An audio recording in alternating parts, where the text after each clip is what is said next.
Hola amigos de Contexto. Bueno, yo reiniciando este año, iniciándolo desde el principio, ¿verdad? Porque estuve fuera unos días, dejé a Julio solo.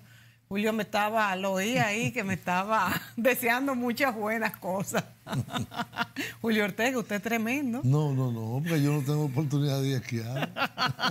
Yo no estaba esquiando, pero el año que viene, si Dios quiere, vamos a ir a esquiar. Este año, claro. Sí, este año sí. Vamos a ir a esquiar si Dios quiere. Aunque sea Cuba. Aunque sea Cuba, o aunque sea el Pico Duarte, tiramos ahí algo. Si no nos vamos al Pico Duarte, es una buena opción. Nuestro país tiene todo, no hay que irse tan lejos. No, pues no hay nieve aquí, ¿no? No, nieve no, pero en Jarabacoa hay granizo, escarcha a veces. Valle Nuevo. En Valle Nuevo. Está en menos 3 hoy. Está en menos 3, eso vi. Una amiga mía que vive en Jarabacoa me dijo que estaba en menos 3. Está bien. Bueno, frío. pero Julio Ortega está caminando en el mirador y me dice que fue con sudadera hoy del frío, o sea que estamos disfrutando un frío también. Ese es el crudo invierno dominicano. Bueno, ojalá. 21 grados. Ojalá que se alargue este crudo invierno dominicano y tengamos este fresquito, aunque sea hasta ¿Tú sabes abril? cuál es el récord de la temperatura más baja en la ciudad de Santo Domingo? ¿Cuál? 12 grados. Wow, en Santo Domingo. En el año 1962. ¿Qué? ¿Tanto diciembre. Tiempo? 12 grados. Sí. Pero yo pensaba que cuando yo estaba en la universidad, que cuando tenía uno clase a las 7 de la mañana, que uno se ponía sudaderita. Sí, pero 12 grados es fresco. Sí, 12 grados es frito. 12 grados es frito.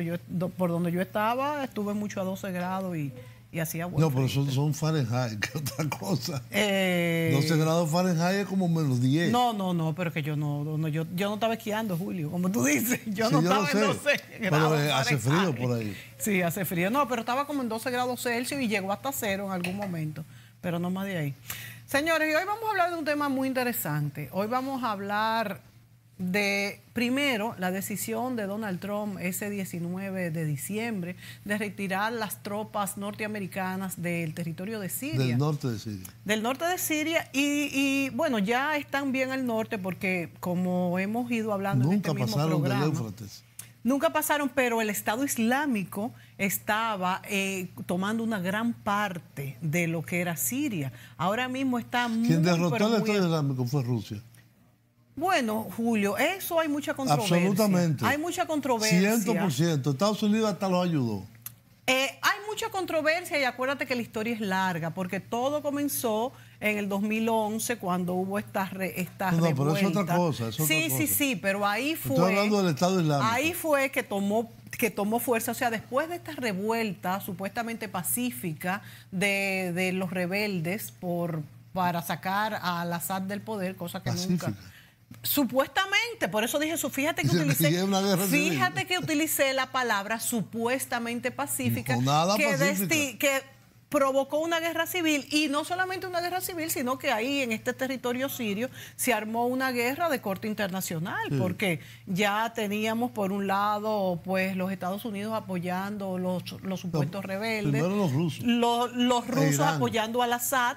Y Irán. Y Israel. Israel por otro lado, Turquía por otro lado, también con el Arabia miedo. Saudita y los Emiratos del Golfo. Acuérdense que Arabia Saudita es el archienemigo de Irán. Entonces, como Irán está apoyando al Assad y Rusia también, Arabia Saudita también tiene miedo de que tomen demasiado preponderancia en la zona, más de la que tienen. Es un rompecabezas geopolítico muy complejo.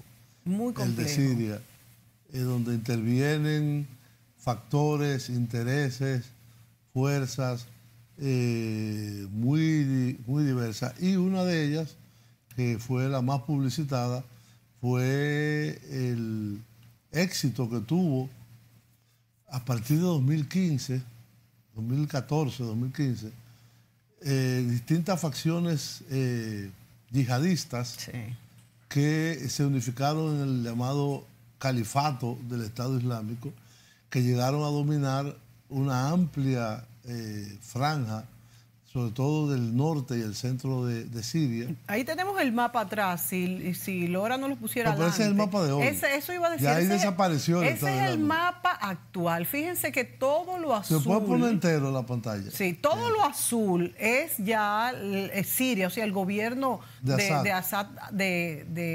Al-Assad. Y todo eso estaba dominado, o no todo, pero hasta el centro por el Estado Islámico. Fíjense que ahí están esos rojos, son la facción... Eso es rebeldes apoyados por Turquía. Por Turquía. Y militares turcos. Ajá, o sea que fíjense que eso, ahí es que están hablando ahora mismo Ankara y Erdogan de que van a combatir ya, que es lo verde, que son los turcos, son los kurdos. El Kurdistán. Eso es el Kurdistán. Y acuérdense que los kurdos también están en Turquía y son vamos a decir, la raza o la cultura o el pueblo más grande, más amplio, más numeroso de todo el Medio Oriente que no tiene un país. Entonces Turquía tiene miedo de que estos kurdos pues aviven la esperanza y las acciones de los kurdos que están en Turquía. Entonces ahí hay una gran amenaza para Turquía. Y no sé, Julio, ¿cuál es tu opinión sobre... Bueno, vamos a acabar con el mapa.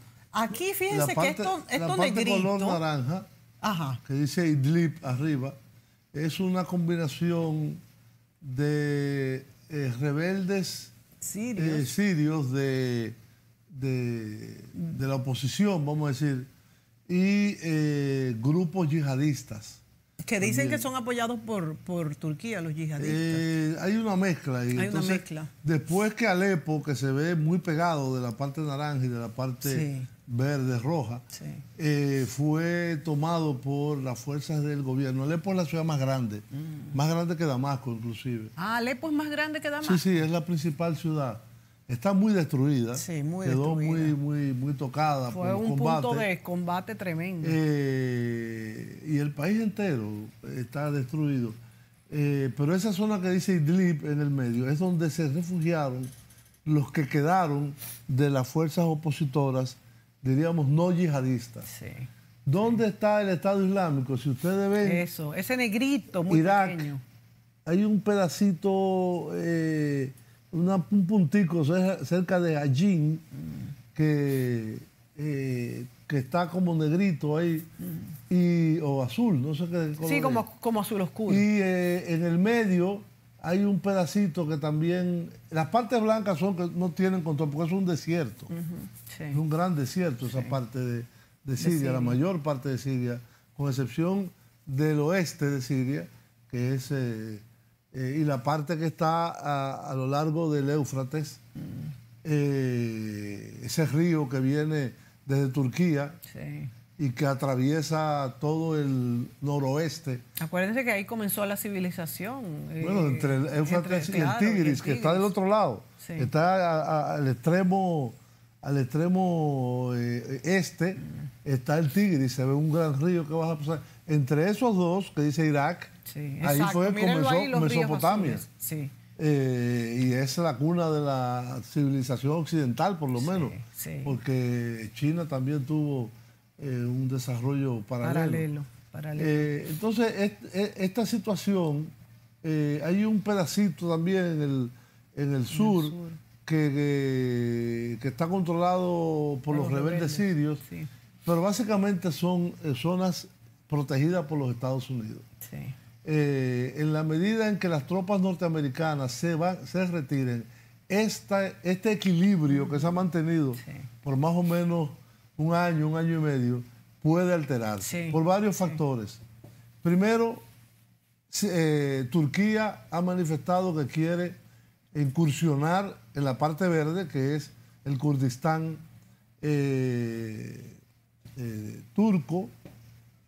sirio, perdón, que colinda con la parte kurda también de Turquía, porque ellos entienden que las fuerzas que están apoyadas por Occidente, es decir, por los Estados Unidos, por Francia, Alemania, Gran Bretaña, que dijeron que no se van a retirar. Europa dijo que no se va a retirar. Eso lo vamos a ver ahora.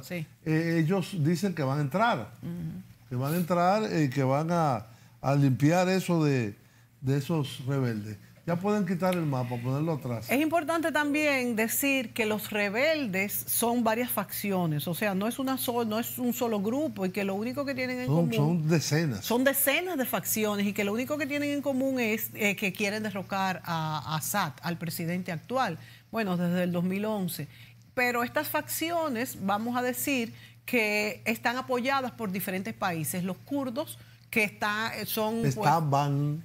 apoyado por Estados Unidos. Los yihadistas que parecen que están apoyados por Turquía, se dice. También ellos juegan con todo. Turquía juega con todos ahí. Con la oposición, menos con el gobierno. Sí. Con la oposición. Y ellos negocian mucho con Rusia. Ellos tienen algunos entendimientos. Sí, porque Turquía también, como tú dices, floretea, por así decirlo, con Rusia, con Estados Unidos. También acuérdense que Turquía es miembro importante de la OTAN. El segundo ejército más grande de la OTAN. Eso es lo que iba a decir. Es el segundo ejército mayor Vamos a ver el primer video, señor director, donde dice Estados Unidos inicia el retiro de Siria. Por favor. Adelante.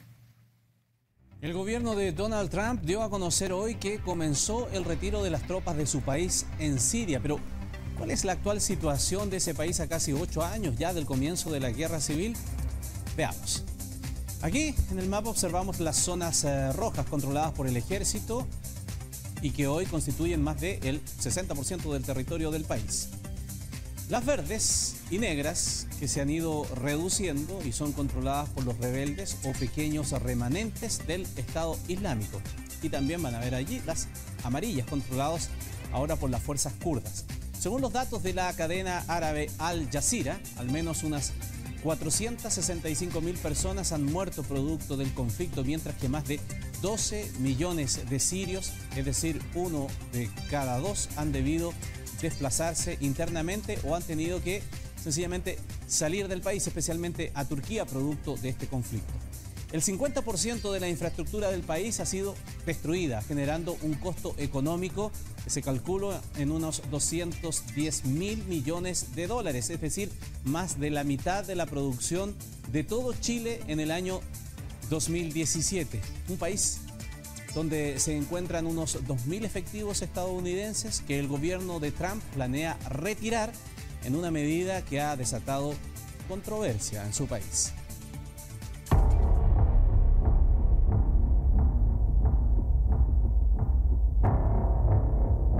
Last night, on my orders, America's armed forces began strikes against ISIL targets in Syria. Today, the American people give thanks for the extraordinary service of our men and women in uniform. Barack Obama terminaba así con la incertidumbre de meses y confirmaba que Estados Unidos intervenía activamente en la guerra civil siria, con ataques únicamente a objetivos del autodenominado Estado Islámico.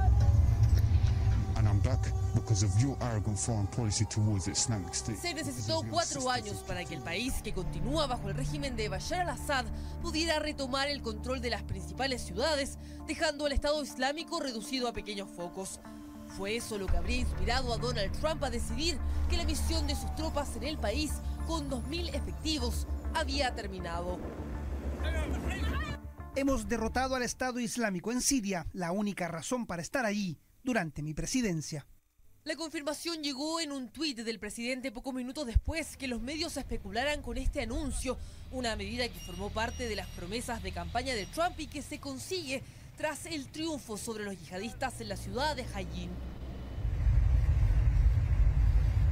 Incluso la Casa Blanca ya ha comenzado a enviar a casa algunos soldados, aunque no ha confirmado por completo que serán todos.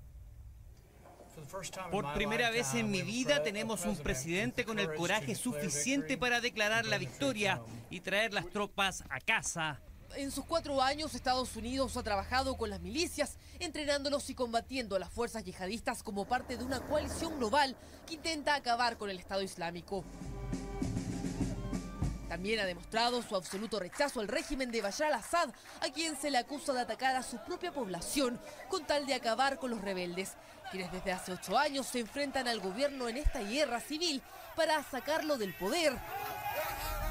Uno de esos ataques ocurrido en Duma el pasado abril y donde se acusa al Assad de lanzar gas cloro a un enclave rebelde provocó la furia de Trump, que atacó en respuesta una base en las afueras de Damasco, dejando clara su postura.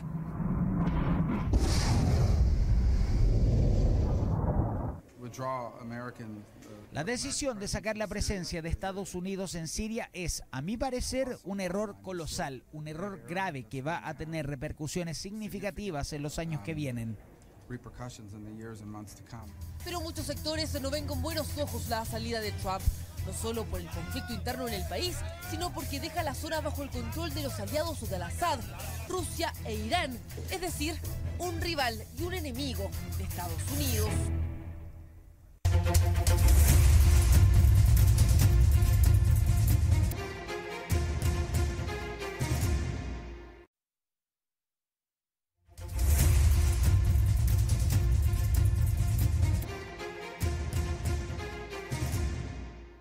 Bien, amigos, ahí veíamos este excelente reportaje de la televisión chilena, en el cual daba la noticia de la retirada. Twitter, como siempre él da sus noticias, el presidente Twitter, Donald Trump. De la retirada de las tropas norteamericanas en la área de Kurdistán, porque no en todo Siria, ellos... Debajo del Éufrates no hay tropas. Bueno, en un pequeño enclave que tienen en la frontera con Irak, pero en el resto de la geografía de Siria no hay tropas norteamericanas. Es solamente en esa parte verde que se ve ahí, en la cual hay presencia de unos 2.000 soldados norteamericanos que asesoran y arman junto con Francia, sí, con Gran Bretaña y con Alemania a los rebeldes de kurdos que están autoorganizados en unas llamadas las unidades de protección del pueblo popular, que son un brazo armado del Partido de la Unión Democrática, que es el PID. Y Turquía dice que son terroristas. Y ese sí, ellos los acusan, y al PPK también. Sí, pero hay un detalle interesante en todo esto, y es que el ejército sirio no combate a los kurdos. ¿El ejército sirio no los combate? No los combate, al contrario. No ha sido una alianza que han tenido, pero ha habido como, se han respetado, porque al momento del colapso, 2011, 2012, sí, 2012, 2013, 2014, y el crecimiento, por ejemplo, la capital del Estado Islámico era esa ciudad que se ve, Al-Raqqa. Sí, Al-Raqqa. Que era donde estaba la capital de ellos. Sí. Que venían de Irak y tomaron una gran parte de toda la zona alrededor del Éufrates. O sea, Julio, que los kurdos nunca combatieron las fuerzas de Assad, porque se han enfrentado, pero no han sido sus principales enemigos. No, porque ellos a quienes combaten es el Estado Islámico, pero yo creía que también... se están protegiendo del Estado Islámico. Yo creía que también... bueno, lo que quieren los kurdos es independizarse. Sí.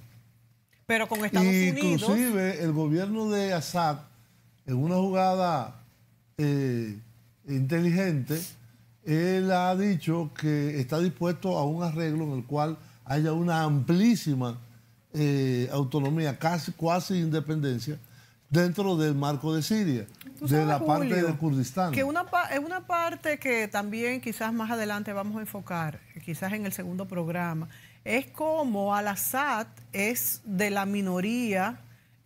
Acordémonos que Siria es sunita casi todo. Bueno, hay hasta cristianos. Ajá. Y hay judíos. Él es aloíta. Pero que se ha dicho, y es lo que quiero traer a colación. El 80% o el 75% de la población siria es musulmana. Sí. Dentro de ese 75%, la gran mayoría es sunita y hay un 14 o 15% de alawita, que es una rama del chiismo. Es la parte de que él es, exacto, es una parte del chiismo, sí, pero que se ha declarado en el 2016, ellos hicieron un manifiesto que a mí me extrañó mucho, porque ellos dijeron que ellos quieren ser un Estado laico, y la verdad que Siria no tiene nada de Estado laico, y Assad no es nada laico. No, perdón. Hay que ver los orígenes. El partido Baas, sí, que es el partido que lo sostiene en el poder, Partido Árabe Socialista, sí, se llama, que fue fundado por... quiso ser un partido panárabe de todos los países árabes, gobernó Irak, sí, gobernó Siria y no me recuerdo qué otro país también gobernó del mundo árabe, pero Irak y Siria fueron gobernados. Saddam Hussein era del Baas.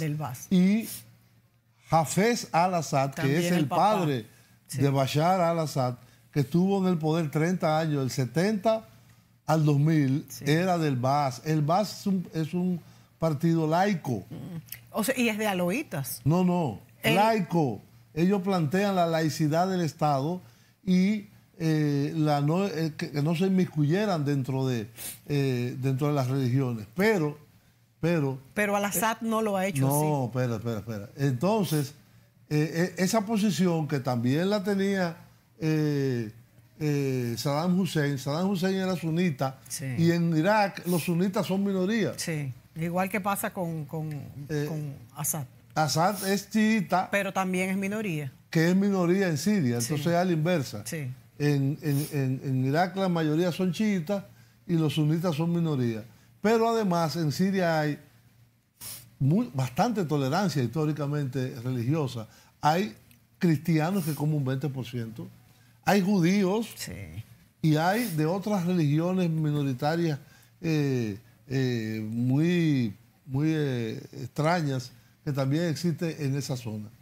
El planteamiento del Baas ha sido históricamente ser abiertos y laicos. Ser laicos, que el Estado debe darle cabida a todo el mundo y que la religión es un asunto privado, personal de las personas. Ahora, ¿qué pasa? Los clanes que se forman en esos países, el clan de los al-Assad es de una región de la costa mediterránea de Siria, que son todos chiitas. Entonces, no es que sea que ellos asumieron el chiismo o el alawismo, que es una rama del chiismo, como religión de Estado, sino que los funcionarios que los rodean son todos de su clan. Pero lo que me extrañó es, y tú lo has explicado muy bien, Julio, pero me extrañó que esos funcionarios hicieron en el 2016 como una especie de manifiesto diciendo que ellos se alejaban de la posición radical de al-Assad y querían que la laicidad, o sea, que fueran un Estado laico. Ellos parece que con todo este problema... Bueno, por ejemplo, yo te puedo asegurar que las comunidades cristianas que hay en Siria, que son bastante grandes, hay zonas que aquí hubo inmigración siria, y palestina, y libanesa, y eran cristianos todos. Las comunidades cristianas de Siria, que fueron muy golpeadas por el Estado Islámico cuando entraban, cuando las recuperaba el ejército sirio, los protegían. O sea que entonces sí, realmente se ha protegido yo no creo, de parte del el grupo dominante es alawita, pero no es que haya una agresividad, una represión hacia las otras confesiones. Ahí, evidentemente, hay algo que nosotros no podemos entender bien en este país, porque es como que dijeran, el Cibao es protestante y el este y la capital son católicos. Y son países muy grandes también. Y muy antiguos. Claro. Y cosas muy antiguas. Yo creo que en cuanto al Medio Oriente, Julio, el Líbano es que ha logrado un mayor equilibrio entre respetar las tendencias religiosas. Es lo mismo que... El Líbano es lo mismo que... Lo que pasa es que en el Líbano los cristianos han sido más numerosos. Porque aunque se han ido disminuyendo. Creo que hay cuotas en el Líbano de que en el Líbano hay un arreglo de que el presidente es cristiano, el primer ministro es musulmán sunita. Sí, y el otro, y creo que el de las leyes es sunita. El presidente del Tribunal Supremo, no sé. Pero ha habido un crecimiento dispar de las religiones. Vamos a poner el segundo video de cómo la Casa Blanca anunció de una forma imprevista. Nadie preveía un anuncio tan... en tono radical. Casi en medio de las Navidades. Y el argumento fundamental de Donald Trump es que los Estados Unidos... Habían vencido. Primero que habían vencido el Estado Islámico, lo cual no es verdad, está muy disminuido, sí. Y quien lo venció fueron los rusos. No, y otra cosa, también hay una preocupación internacional de qué pasará en Siria, no solamente con toda la destrucción que hay, sino que si no se pudiera recomponer ese Estado Islámico, porque existe todavía... No, yo creo que el nivel de dispersión que tiene ahora, con la presencia de Rusia, con la presencia de Irán y del ejército sirio, que ya se ha fortalecido sí. mucho. ¿Tú crees que no puede pasar? Me parece que no, pero los peligros siempre existen. Entonces, sí. Vamos a ver este video de cuando el anuncio se hizo en la Casa Blanca, el 19 de diciembre. La Casa Blanca confirma que Estados Unidos comienza a retirar sus tropas de Siria. El anuncio coincide con un nuevo tuit de Donald Trump. Afirma que su país ha derrotado al Estado Islámico en el país árabe. Elena Villar nos cuenta lo último en directo. Hola Elena, pues cuéntanos más detalles sobre estas últimas informaciones. Hola Rubén, ¿qué tal? El gobierno de Estados Unidos se prepara para retirar las tropas desplazadas en Siria. La primera confirmación oficial ha llegado por parte de la portavoz de la Casa Blanca, Sarah Huckabee Sanders, quien al pool de periodistas que le acompañaba lo ha confirmado y ha dicho: hemos empezado el regreso de las tropas de Estados Unidos y nos preparamos para una siguiente fase de esta campaña. Eso sí, ha dicho, los Estados Unidos y nuestros aliados están listos para defender los intereses de Estados Unidos siempre que sea necesario y continuaremos trabajando juntos para negar el territorio, el apoyo o cualquier forma de infiltración en nuestras fronteras. Se especulaba con que la primera declaración oficial fuera por parte del secretario de Defensa Mattis o del vicepresidente Pence, que en estos momentos están reunidos en el Pentágono, por lo que estamos muy atentos a lo que suceda tras esa reunión. De momento no hay prevista declaración oficial, pero todas las miradas están ahí en el Departamento de Defensa, puesto que estamos a la espera de más detalles de lo sucedido. Previamente a esa confirmación de la portavoz de la Casa Blanca, ya el presidente Donald Trump en un tuit ha dicho que hemos derrotado al Estado Islámico en Siria, la única razón de nuestra presencia allí durante mi presidencia. Ese tuit aumentaba esos rumores, si cabe, de diferentes informaciones de diferentes diarios y medios de comunicación de Estados Unidos. El primero en hablar de ello ha sido el Wall Street Journal, quien ha asegurado que se estaba preparando esa retirada de, recordemos, al menos más o menos unas 2.000 tropas desplazadas en Siria, aunque según ese diario el retiro de tropas no afectaría al vecino Irak, y recordemos que desde allí el Pentágono mantendría su capacidad para lanzar ataques contra el territorio sirio. Por su parte, el Washington Post, citando anónimamente a un oficial, aseguraba que el retiro se espera que sea lo más rápido posible. Estos detalles, como digo, llegan por parte de medios de comunicación. No conocemos cuáles van a ser de manera oficial, por lo que estamos muy pendientes. Hay que recordar que en numerosas ocasiones el presidente Donald Trump había hablado negativamente de que hubiese tropas en Siria, asegurando que es un coste, o asegurando que ese destacamento es muy costoso. Pero hay que decir que esta reacción ha llegado de manera sorprendente, puesto que hace solo una semana en el Departamento de Estado se hablaba de continuar con esa presencia en Irak. Aseguraban que habría que permanecer allí incluso después de la derrota del Estado Islámico, y a la hora de hablar de retirada de tropas hablaban que las tropas que tenían que retirarse de territorio sirio eran las que podían estar comandadas por los iraníes. Vamos a ver esas declaraciones que eran hace tan solo una semana y en las que no se hablaba de retirada de las tropas estadounidenses. Queremos ver el fin de la guerra civil siria a través del proceso de resolución del Consejo de Seguridad de la ONU. Y también queremos ver la supresión de las fuerzas extranjeras de Siria, particularmente de las fuerzas bajo mando iraní y sus fuerzas asociadas. Creo que es justo decir que los estadounidenses permanecerán en el terreno después de la derrota física del califato, hasta que tengamos las piezas en su lugar para asegurarnos de que esa derrota sea duradera. Cabe recordar el contexto en el que se produce esta decisión sobre el terreno. Llega en un momento en el que han aumentado las tensiones considerablemente entre Estados Unidos y su otro socio de la OTAN, Turquía, quien ha prometido lanzar una ofensiva militar contra las fuerzas asociadas de Estados Unidos en Siria, que Ankara, las fuerzas kurdas, que Ankara considera parte de un grupo terrorista kurdo. Por su parte, recordemos que en numerosas ocasiones el gobierno sirio ha calificado calificado la presencia de la coalición internacional liderada por Estados Unidos como fuerzas de ocupación y ha acusado en numerosas ocasiones de interferir en los asuntos internos del país. Gracias, Elena, por actualizarnos. La presidencia de Donald Trump, de hecho, se caracteriza por declaraciones a menudo contradictorias sobre Siria. Les invitamos ahora a repasar algunas de ellas.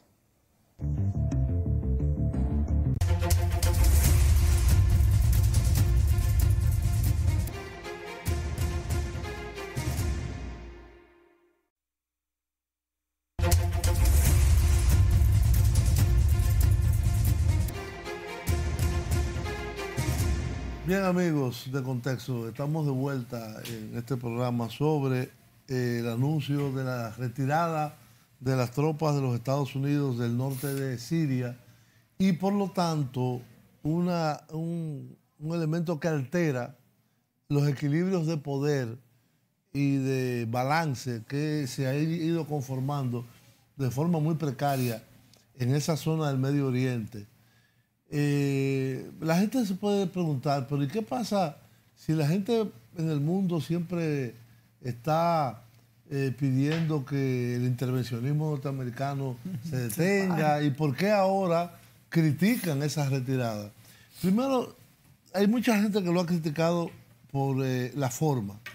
Primero, no lo consultó con nadie, con ningún aliado, en particular con los miembros de la OTAN, al menos públicamente, y se anunció de forma sorpresiva. ¿Qué sucede con esa retirada? Que el equilibrio que se había alcanzado entre Turquía, los kurdos, con la interposición de las tropas de los Estados Unidos, que son unos 2.000 soldados aproximadamente, permitía que el equilibrio que se ha alcanzado en el último año en el norte de Siria, y en Irak y en Turquía se mantuviera. Eso ha sido alterado. ¿Cuáles son las razones que da el presidente Trump y el gobierno norteamericano? Él lo prometió en campaña, Julio. No, él no prometió sacar esas tropas. Él lo que dijo fue que Estados Unidos no puede ser policía del mundo. Y que iba a sacar las tropas, él lo dijo. Sí, pero él dice ahora que Estados Unidos ha gastado 7 billones, millones de millones, en las guerras del Medio Oriente, es decir, desde Kuwait para acá, vamos a decir. Hay un aspecto que se han analizado también y que yo creo que habría que sopesar, y es que esto se anuncia justo un mes y algo después de los resultados de las elecciones de medio término en los Estados Unidos, en la cual los republicanos y el propio presidente Trump no le fue muy bien porque perdieron la Cámara de Representantes y hubo una avalancha de votos hacia los demócratas importante. Habría también la posibilidad de un acuerdo no publicitado entre Estados Unidos con Turquía y Rusia. Fíjense que Rusia ha apoyado la retirada de las tropas. Y no solamente eso, sino que ha coincidido también con el anuncio de Ankara, o sea, de Turquía y el presidente Erdogan, de que van a atacar y van a barrer con los kurdos del norte de Después Siria. Han dicho que ellos no van a atacar, que ellos van a buscar que... Sí, han querido. Pero, ¿qué consecuencia ha tenido eso? Fíjense qué consecuencia ha tenido eso. La renuncia de James Mattis, el secretario de Defensa, que era considerado uno de los halcones. Claro, y de él, o sea, era... De él. Claro. Un ex general, un ex jefe del ejército de los Estados Unidos, dice que él no está de acuerdo con eso y se va. Y la renuncia de Beth McGurk, que es el alto representante de los Estados Unidos para el Estado Islámico, para derrotar y coordinar la campaña contra el Estado Islámico. Además de casos como el que vimos ahí de Marco Rubio, un senador republicano muy conservador, que es conocido por estos lares. Muy radical, por cierto. Además, el desacuerdo de Francia, Alemania y Gran Bretaña, en parte de Israel, Claro, no, de Israel está muy de esos socios de la OTAN. Mira, a mí me preocupa mucho la parte de los kurdos, Julio, porque no sé primero la lectura que le da el mundo a eso, porque eran los aliados de los Estados Unidos contra el Estado Islámico. Y ahora, ante ese anuncio de Ankara, del presidente Erdogan turco, de que va a atacarlos y ellos haber sido sus socios en combatiendo el Estado Islámico, no sé cómo quedan los kurdos y cómo queda el mismo Estados Unidos. Y cómo queda el mismo Estados Unidos que le ha sacado la alfombra de abajo. Los kurdos están buscando y están en conversaciones con el ejército árabe sirio, es el ejército de Siria, el ejército vamos a decir, de Al-Assad, el ejército nacional de Siria. Que tú dices que más o menos los protege. No. O que no los ataca. No los ataca en los últimos tiempos. Están buscando un bajadero por ahí y con Rusia. A ver si Rusia y además con Turquía. los países de europeos que han dicho que no se van, se forma algún tipo de coalición de voluntad, no de hecho, para que Turquía no invada toda esa parte norte del Kurdistán. Porque lo que dice Turquía... Porque tiene la fuerza militar. Por eso, tiene la fuerza militar. Lo que dice Turquía es que ellos representan una amenaza para los kurdos dicen que son terroristas. Pero por eso, porque pueden incitar a los kurdos de Turquía a la sublevación. Claro, pero a la independencia. Ellos quieren tener su patria aparte. Y se dice que son unos 30 millones de kurdos en total, que hay entre Turquía, Irán están en Turquía, y Siria, Irak e Irán hay kurdos. En Irán también, o sea que están muy dispersos. De las naciones. Tienen la misma lengua y la misma cultura, o sea que son... No hablan árabe. Es un grupo bastante cuestionado. Son musulmanes, pero no hablan árabe. Sí, no hablan árabe, tienen su propia... Es una cultura el kurdo, como el turco es una cultura también. Bueno, también tendríamos que remontarnos a la partición cuando la Primera Guerra Mundial. Cuando la caída del Imperio Otomano. Exactamente, con lo de Sykes-Picot, que se partió, los kurdos quedaron partidos por la mitad, porque incluso vemos herencia de Francia y Gran Bretaña. Bueno, de una repartición, vamos a decir...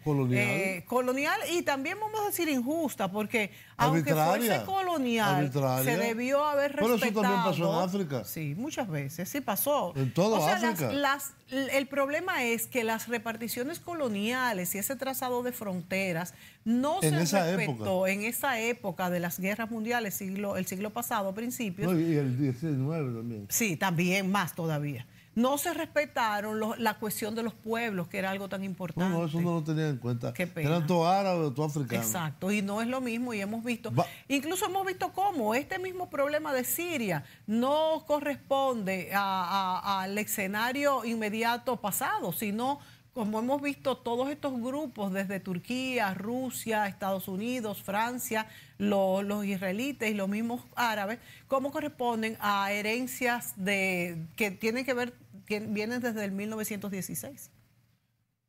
Así es, vamos a ver unos videos que tenemos sobre cómo Turquía prepara una gran ofensiva contra los kurdos y quiénes ganan y pierden con el retiro de tropas de los Estados Unidos del norte de Siria.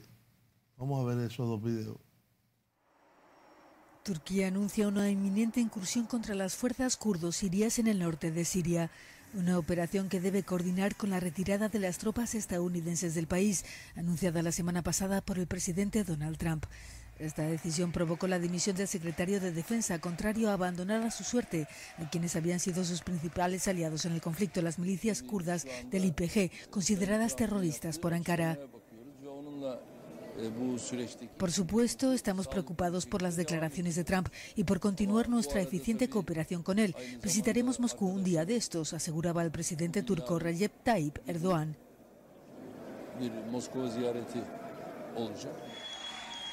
Sin embargo, el Kremlin niega que vaya a producirse este encuentro. Por el momento, Turquía ha enviado refuerzos militares a la frontera y a las proximidades de la localidad de Manbij, controlada por el YPG desde 2016, tras expulsar al grupo Estado Islámico con ayuda de la coalición internacional liderada por Washington. Una decisión correcta. Así definió Vladimir Putin a la medida de Estados Unidos de retirar sus tropas en Siria.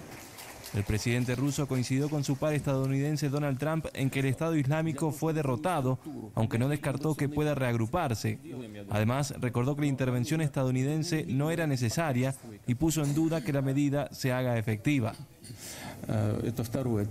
Hasta ahora no he visto señales de retiro de tropas de allí, pero pienso que es posible.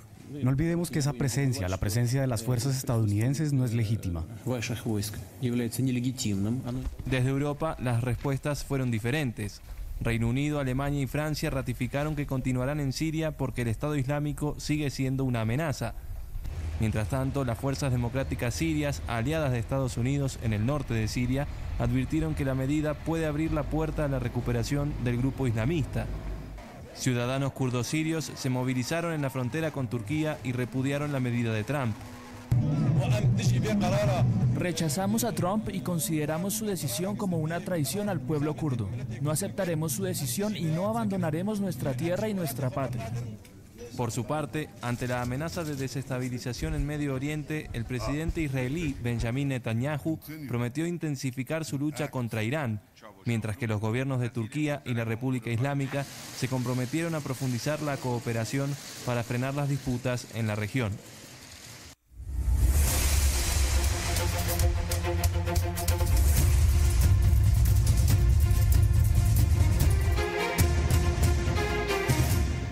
Aquí comentaba con Mónica lo complicado que es entender toda esta maraña de intereses, de alianzas, de rupturas, de acciones unilaterales, de acciones colectivas, entre todos estos actores que incluyen desde Israel, el gobierno de Siria, el gobierno norteamericano, los gobiernos de la Unión Europea, Turquía, los kurdos, Irán. Claro, Irán. Rusia. La misma Arabia Saudita. Arabia Saudita, evidentemente, los países árabes, que fueron los soportes fundamentales tanto del Estado Islámico como de la oposición siria. Exacto. Los Emiratos, que también han tenido los su papel. Emiratos Árabes, Qatar en una época. En fin, es realmente una situación compleja. Y mira como dijo el propio Vladimir Putin, que realmente hay la posibilidad de que se pudiera reagrupar el Estado Islámico, que no está del todo descartado. Así es. Ahora, ¿por qué nosotros aquí en el Caribe, en esta isla del Caribe, le ponemos interés a un tema como ese? Miren, en el Medio Oriente, ahí en esa región, se concentra casi el 60% de las reservas petroleras del mundo. Sí. Y aunque hay una idea de ir pasando a otras energías, sustituyendo el petróleo a otras fuentes de energía más limpias, el petróleo por muchos años va a ser el motor de gran parte de la economía mundial. Sí.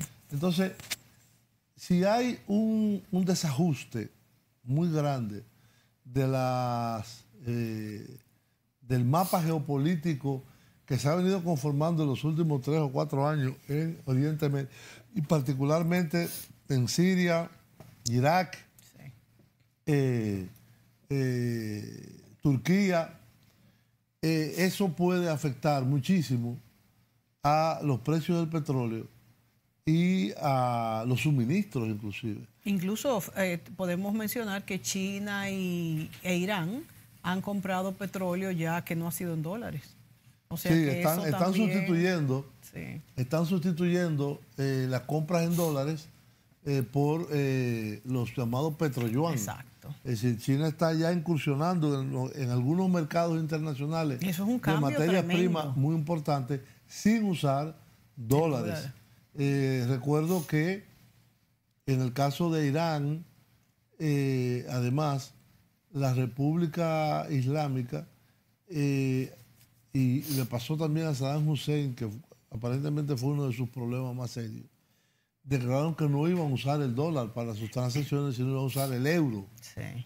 Entonces, este mundo está en no una es tan sencillo como parece, señores. Está en una fuerte ebullición, Y esa ebullición, evidentemente, puede afectar de forma dramática no solo el mercado petrolero, sino el funcionamiento de toda la economía mundial. Y de todas las relaciones geopolíticas, porque lo que esté pasando aquí en el Caribe, Verbigracia, el caso de Venezuela. En Venezuela hay una situación compleja, pero uno no entiende por qué el gobierno de Turquía es ahora un aliado del gobierno de Maduro. Sí, exactamente. ¿Qué intereses tienen? Turquía es un partido de derecha y religioso, y estos son otra cosa totalmente no tiene distinta. nada que ver. Entonces hay unos realineamientos que realmente son hay que observarlos. Muy dispares, que hay que ir observando y que podrían alterar muchos de las evoluciones recientes de la geopolítica mundial. Bueno, se nos acabó el tiempo, vamos a volver sobre este tema porque, como decíamos, es un tema que viene de muy atrás y para entenderlo, esta maraña de relaciones, intríngules, alianzas y traiciones, si así se le pudiera decir, hay que conocer un poco más de historia. Vamos a dejarlo hasta aquí y volveremos con este tema. Señores, hasta la próxima.